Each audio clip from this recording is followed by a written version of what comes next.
Sit your monkey ass down. So, according to a new poll, 46% of Americans want to see Dwayne "The Rock" Johnson run for president. The Rock as president. At first, when I heard this, I was like, come on, another celebrity president? Can't we find politicians? Can't we find business leaders? But then I thought about it. And I really thought about it. And I said, okay, you know what? That might not be a bad idea. Okay, hear me out. First off, hear me out. I know what you're thinking. Just hear what I got to say. 46% of Americans. That's actually a unifying number. It seems like less than half, but when you think that our last election cycle, 2020, had 66% voter turnout, and that was big voter turnout for us, and 51% voted for Biden.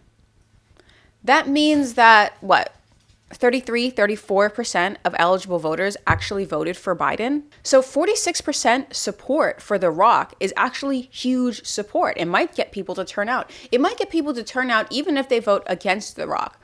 Although, I really think he would win. I really do think he would win. And I think it would bring people together. Could you imagine the parties if The Rock won? And what's his campaign slogan? It has to be "Smell what The Rock is cooking." Oh my God. And that's what the barbecue would be. That's what the 4th of July barbecue would be. It would be, can you smell what The Rock is cooking? And it would be burgers. Nothing more American than that. I know. I thought it too, that a celebrity president is too reminiscent of 45. Because 45 was a celebrity. 45 was a reality celebrity. He wasn't a real celebrity. He was famous. He was known. He was a public figure. But he didn't fight his way to the top in Hollywood. The Rock is an action movie superstar. The Rock is a great man.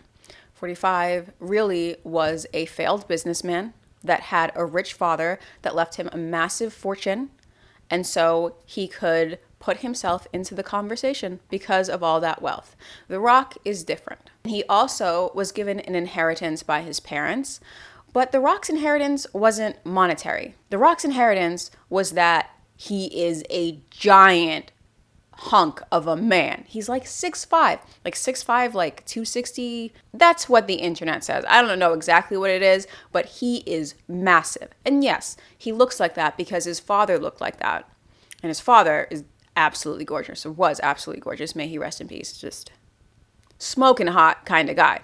So yes, there is that. He was given a leg up in life just being that big, being that strong, being that handsome. I don't want to dismiss that because it's not like he worked his way up from 5'2", 110 to become an action movie superstar. He worked his way up from 6'5", already really gorgeous, to be an action movie superstar. But nevertheless, there are a lot of people in this town who are drop dead gorgeous who aren't action movie superstars. So it does say something about his character that he was able to make the deals he made, to get the roles he made, to put himself in the position that he did. And he was also a wrestler. I kind of have a fondness for wrestlers. I just love it. It's like opera. It's larger than life. If you've ever gone to a wrestling match, it is theater. I know not everybody is on the same page with the wrestling, so I won't push it, but you should go. If you ever get a chance to go to one of these matches, if they're ever in your area, when COVID is finally over, we can all assemble and watch a live event, I would definitely suggest that you go to one of these matches. They're so much fun. The similarities between The Rock and 45 sort of end at that they were both celebrities. They are both celebrities. Because 45 was known to be rude and crass. It's kind of what made him famous, that "you're fired," the being that sort of abrasive personality is why he was in the public eye to begin with. The Rock has always been known to be a fair and polite man. Your big fat ass grandmammy, your mammy, they all complain. Hell, The Rock's grandmama, his mama right there, slapped the lips off all two of them bitches. Ah! Did that really happen? Come on, Rock. Come on, Rock. I gotta shut your mouth. Doesn't matter who you are. I don't know anyone who has a bad word to say about The Rock, actually. Everybody loves The Rock. I haven't heard anything bad about him. So he is nothing like 45 in that aspect. In fact, the only thing they have in common is that they were both celebrities. Power, prestige, and possession. That is what we value in life. Power comes from DC, comes from politics. Prestige, that's Hollywood, that's Los Angeles. And possession, that's money, that's New York. So depending on where your values lie, that's what you go after in life. That's what you aspire for. And The Rock has made it to the top of the prestige category.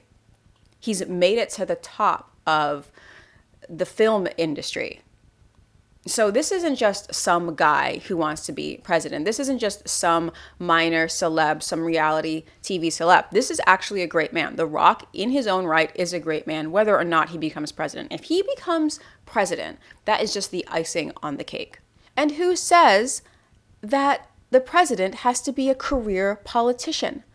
Yes, 45 was not a good president, especially after January 6th. There's very few people defending 45. However, Bush, who was president before Obama, way back yonder before Barack Obama, Bush was a career politician. And he was a terrible president. He was a terrible president. He lied and fabricated the story of weapons of mass destruction to get us into Iraq so he could finish his daddy's war. Some career politicians will make great presidents, and some will make terrible presidents. I don't see that just because 45 wasn't a career politician and he did so badly, according to the consensus, that from now on, every president has to be a career politician. I don't think 45 ruined it for everybody forever and ever. So we've had some stinkers who were career politicians. I will support a Rock administration. I know it's simplistic to think strong man lead good. Big strong, he lead good. That's sort of our monkey brain thinking, but it does take a lot of effort and discipline and constant work to look like that, to be physically fit. You see The Rock's Instagram and he's up at 4 o'clock in the morning getting it in before he goes to the office, before he goes to set. So he has that discipline. He has that great character. That's one of the things I always admired about Obama, because Obama was known to wake up very early and go work out. Before he started the work of a president, he controlled his diet, he ate very well, and he was trim the whole time. He was very fit his entire presidency up through the end. It's not everything. A fit body is not everything, but it does show that that person has that much character, that they can at least control themselves. They're asking to control the entire country. Why should we let somebody who can't control themselves control the entire country? That's not to put down FDR, who was disabled. FDR is a different story. And like I said, I am not going to sit here and say strong man make good leader. I will not say that. But we shouldn't underestimate how important a strong, charismatic person at the head can be. Because think about this. Won't other world leaders want to stay on his good side?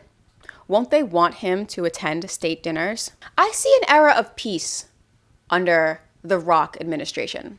And I also feel that he is so beloved around the world that other world leaders will want to stay on his good side just to please their people. Just so that when he goes to visit other countries, the people come out and they see them together. The Rock and this other world leader, hand in hand.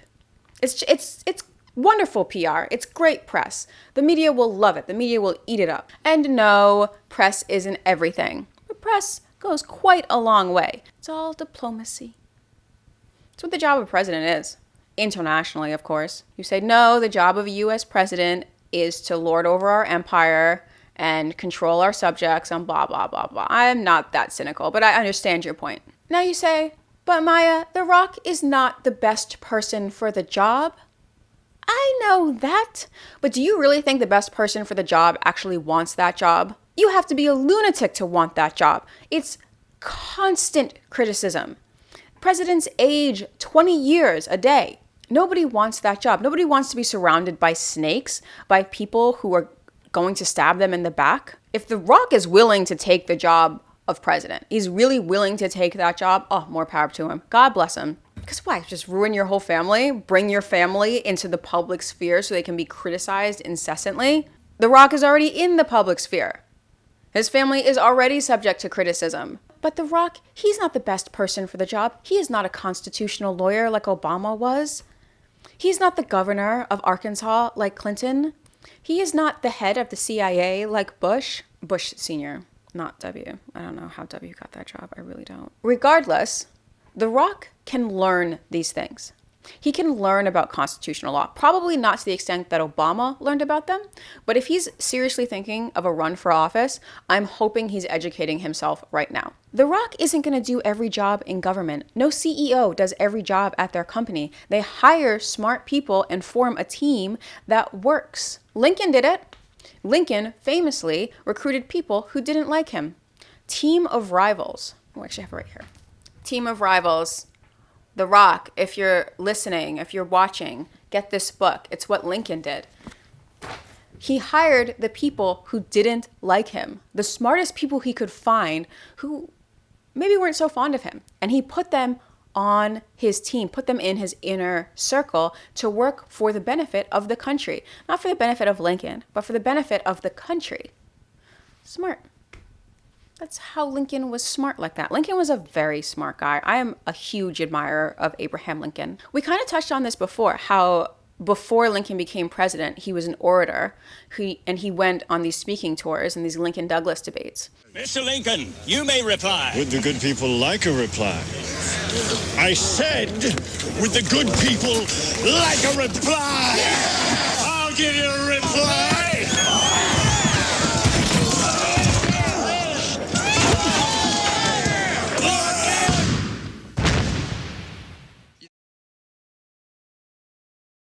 Abraham Lincoln was a big guy, and they didn't really have the WWE back then. He could be Honest Abe. Can you imagine, like, the villain is in the ring and he's lying to the audience and insulting people, and then Honest Abe comes out with the chair and just smacks him over the head, and it's, Honest Abe, yeah! The crowd goes wild. That would be fantastic. Wrestler Lincoln, what do you think?